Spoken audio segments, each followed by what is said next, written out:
Welcome back, everyone. It is Henry NWR 1911, and today I'm going to be reviewing a very obscure Thomas Wooden Railway destination, the Sodor Scrapyard, or just the Scrapyard. So, for a very brief history, well, to be fair, the destination's history was brief overall. It was first introduced in 2004 and was retired not long after in 2005. Let me see if I can find it.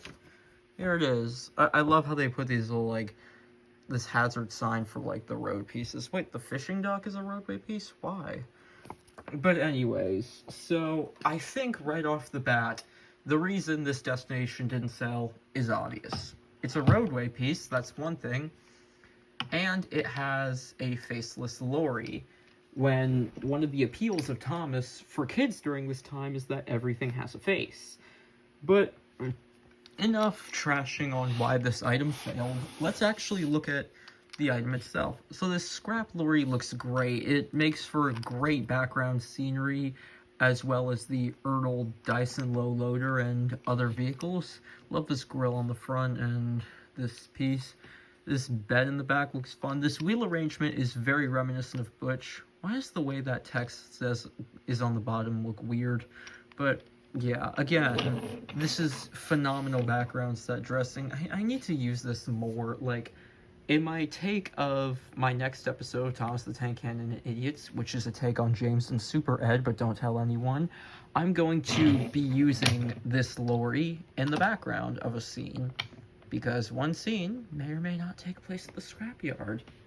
Anyways, so we also get two scrap pieces, which are very reminiscent of an accordion, and there's like a spring and locking mechanism.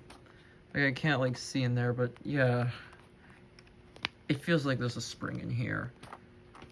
Yeah, there's also two of them, and one of them clearly locks easier than the other.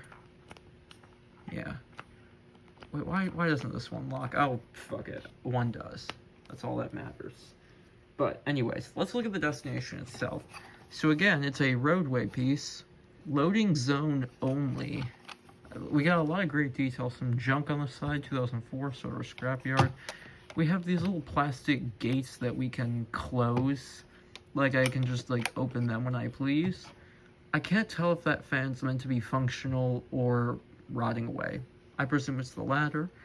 More scrap pieces. We have this crane's unique because it doesn't have like a winch, it just like rises and falls. So a good chunk of it involves plastic, but not too much. Like, it's very subtle.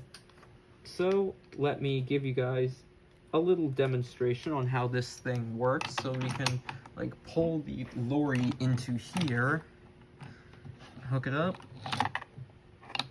and then just kill it.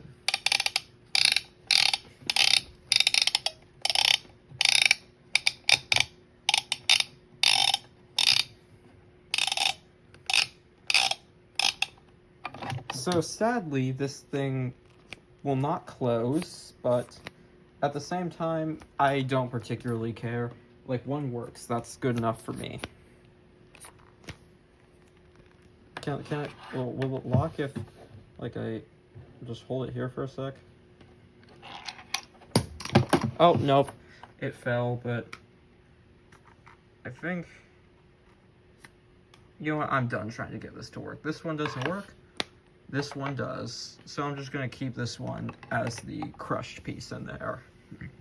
So overall, my take on how this destination could have sold better is if maybe they included a cargo car and maybe like an engine, like maybe included Oliver. I mean, that is what they did with the smelting yard a year later. God, I haven't seen this item go on sale on eBay at all recently. Like, I saw one with just the building and the scrap pieces were like $40. The smelting yard itself was $40. I'm like, no way am I paying $80 for that. If it was $40 for a complete set, I'd be like, hell yeah, but I've seen this destination functions really poorly, and I've seen like a couple reviews on this, but I don't care. It feels like the scrapyard got kind of like sidelined in like the wooden railway form, I guess, but like if you're looking to, like, put this in, like, the Croc scrapyard area with, like, Reg, this can do no harm, honestly. Like, I could see Reg just sitting right here, but yeah. In all honesty, I would give this item a solid 9 out of 10. It works much better than the smelting yard, is more memorable than the cement works because, you know, I guess the scrapyard is a more memorable place on the island of Sodor. I don't know. And overall, I just feel like this makes better set dressing. I got my copy for Christmas 2020 for $70. Let me just zoom out. So you can see the box is a little torn. Don't know how that happened. But, yeah, you see, it's weird because, like, you see this faceless Lori and then you see Butch on there. I don't know how that happens. And then Elizabeth. This side you can see, I think there's something different about that Lori. I don't know, but yeah, it looks different. I can explain how. A visit to the scrapyard is a smashingly good time, and they really promote the exclusive Lori. Turn knob to turn cargo. 2 crushable pieces. Yeah. The scrapyard keeps Sodor clean and tidy. Yeah.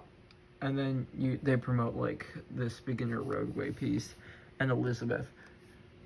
You can say that these destinations were ultimately useless, but at the same time, you can't tell me that they didn't put effort into these. Like, you just can't.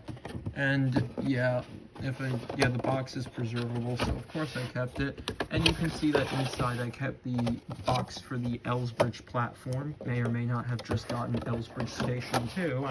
I am minting collectibles left and right, which is why I have delayed the home media collection until later this month, because I got 2 special UK tapes. What are they? Well, they're complete season sets. What seasons? Why don't you take a guess in the comments below? But yeah, if you can find it for a decent price, I would wholeheartedly recommend the Scrapyard to your collection. And if you haven't already, make sure to subscribe and check out my series, Thomas the Tank Cannon and Idiots, linked in the description below. Goodbye.